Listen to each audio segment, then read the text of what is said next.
C'est ok pour toi? Je sais pas, je vois pas. Connaissez-vous le cosplay?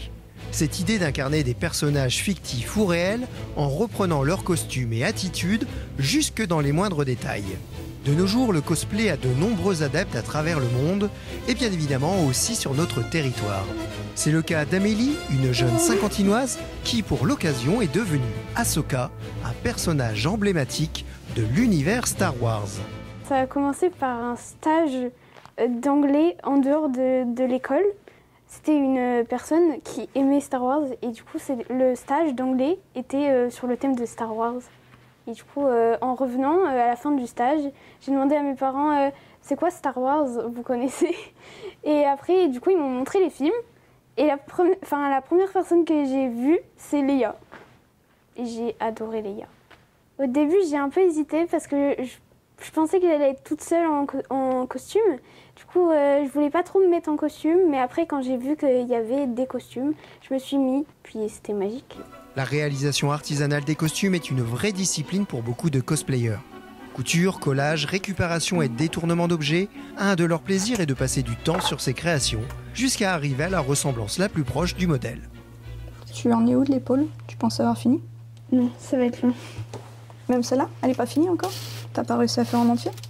Je sais pas. Faut que tu la cousses dessus pour que je voie. Il manque peut-être un petit peu pour faire le tour jusque-là. Alors ça c'est Leia. Leia Organa, c'était mon premier cosplay. Après là il y a l'Ewok. Après il y a celui-là. C'est Barry Sophie. C'est la copine de Ahsoka. Et après c'est Grogu en version humaine qui a été fait il y a pas longtemps. Tu te rappelles la fabrication de l'Ewok? Oui, c'était n'importe quoi. Non, c'est pas n'importe quoi. C'est un masque en carton. Les petites boules de Noël coupées en deux pour faire les yeux, avec de la peinture. On ne voit rien. Tu ne vois rien du tout. Le sac en simili-cuir démonté pour faire la capuche. Et le plaid pour faire tous les morceaux de fourrure. C'est un plaid de lit en fait. C'est vraiment une histoire de famille. On a commencé par la costumer elle, et ensuite nous on s'est mis à faire nos propres costumes pour pouvoir la suivre et pouvoir s'amuser avec elle aussi et avec les autres. Alors on fait partie de l'association Bulle de Star Wars qui est basée à Reims et on fait beaucoup de conventions, c'est-à-dire des événements geeks un peu partout dans la région.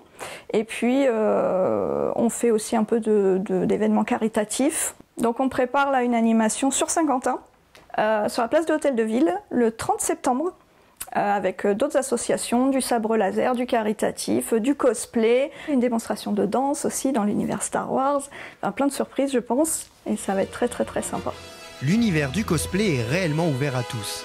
Pour les fans de manga, de films, de séries ou de jeux vidéo, c'est un loisir sans limite d'âge, accessible aussi bien aux handicapés qu'aux petits budgets. Alors n'hésitez pas à aller à leur rencontre et embarquer avec eux pour des univers magiques et fantastiques.